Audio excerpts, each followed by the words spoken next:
All right. So I think this is week 3 of the season. I'd say. Yeah, week 3 of the season. Once again, more practicing. We went to Monette and Lucas Oil Speedway over the past weekend. Monette. First off, sorry, Monette. Congrats. Good job to the track crew. Honestly, with the weather and everything, with the weather and everything and the conditions, it was overall the track was good. The test and tune happened in terms and circumstances that I didn't think it would happen. So, props to Monette Speedway. Track was decent. Car felt incredible. Weight models, pretty fun, I'd say. Then we went to Lucas Oil on Saturday. Went out for our first practice session. Car was loose as can be.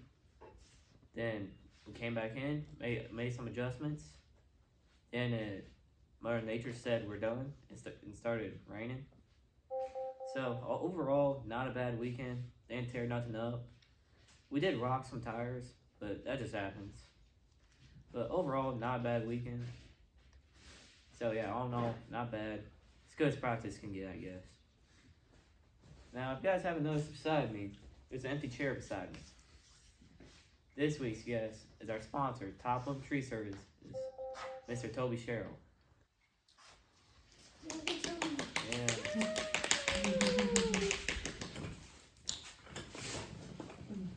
Hey, Toby. Hey there, Eli. Thanks for having me on the show today. Not a problem. Not a problem. You want to answer some questions we got? We're gonna have some questions here. Yep, we got some questions from our viewers, and if you have questions, you can go ahead and comment with them. What got you into racing? I think that's a question for both of y'all. All right. So, whenever I was a kid, Bill Fry, extremely distant relative of ours, was a big late model racer or whatever. Whenever my dad was young, him and Bill raced together back in Bill's beginning days, but before he was such a really big name, and so they raced together. Bill fixed all my dad's stuff that he broke, and so that just really was the reason my dad raced, was because of Bill pretty much. And then so as growing up as a kid, we would travel around and go watch him, and so that was always kind of the little fire that I had for racing, and the reason our family was into racing was because of Bill. And then during COVID, it was really, everyone was bored, nobody was doing anything. And I walked up to Rob Muhlenberg and said, "Hey, I want to race." And he, without hesitation, he said, "All right, let's get you in. Let's get a seat in the car for you, and let's see if we can do this." And of course, that costs money, but I've had to pay my way as well. He just didn't let me have the car for free, but he's the reason. He's the whole reason I started racing. If it wasn't for him being willing to let me try it, I wouldn't be racing today. So. What got you started, Eli?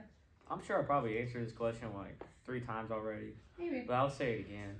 It was just my family's been into it, and I've always been tagging along with them for most of my life, so I'm just like, I want to do that, and yeah. No, you do that. Do you guys have a dream race or event that you've always wanted to compete in?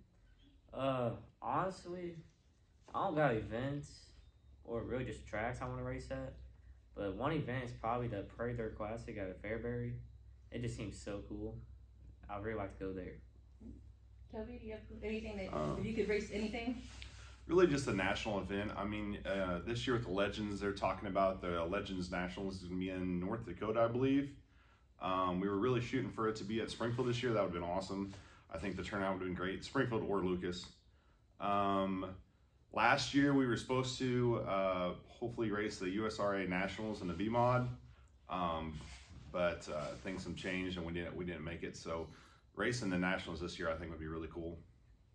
Very cool. What is the craziest thing to happen to you during a race? I'll let Toby answer first. I was actually thinking about that a while ago. I mean, really I think the craziest thing is possibly, when you and another driver get an incident, it wasn't your fault at all, and then they've got some dramatic, then they go and make a dramatic scene on the track, whenever, because they're mad and they're upset because they really are at fault, but they want to blame it on you. And I think that's probably one of the craziest things. I've had some guys jump up and down and wave their arms and act like a crazy monkey in the middle of the track when really you didn't do anything wrong. It was all them. So that was probably my answer to that question. This was in core midgets, I think, a few years ago.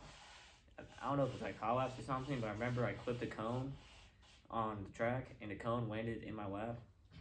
That's about the craziest thing that happened. That is pretty crazy.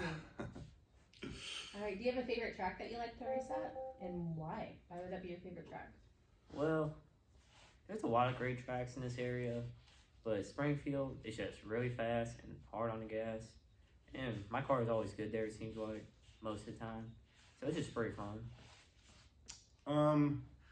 I like Springfield as well. Springfield is probably one of my top favorite tracks, but Flippin, Arkansas, my dad raced there, and we were able to, and he won races there, and we were able to get a win there a couple years ago, and that's just really special to win somewhere that your father won at. I think really just it has some special feel goods on that, but just in general, probably Springfield as well, just because the track surface is always good, and just all your friends that are there, and you know everybody, and it's just an awesome atmosphere.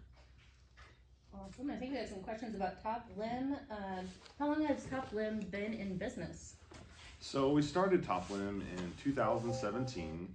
I still worked a full-time job and did Top Limb on the side on the weekends when I had time, and as we got jobs, and then it just evolved over time, and I had to go full-time because we were so busy.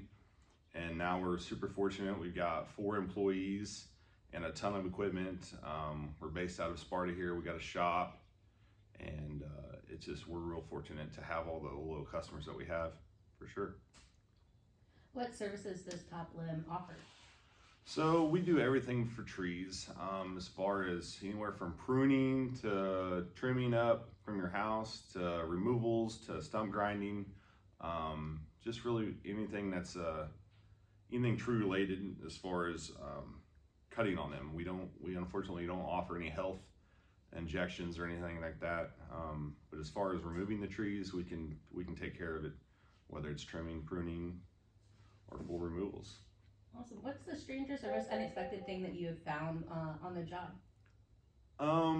We were cutting down a tree. I probably got a couple answers to this. So we were cutting down a tree in a backyard, and there was a Saginaw 3-speed transmission in the tree trunk.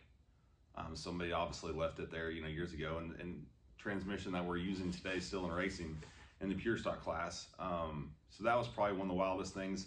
We're constantly coming across raccoons and squirrels and stuff. The squirrels get really mad when you cut down their trees, and they're out for blood whenever you try to cut down their trees. So you got to watch them. They'll jump on you and get you.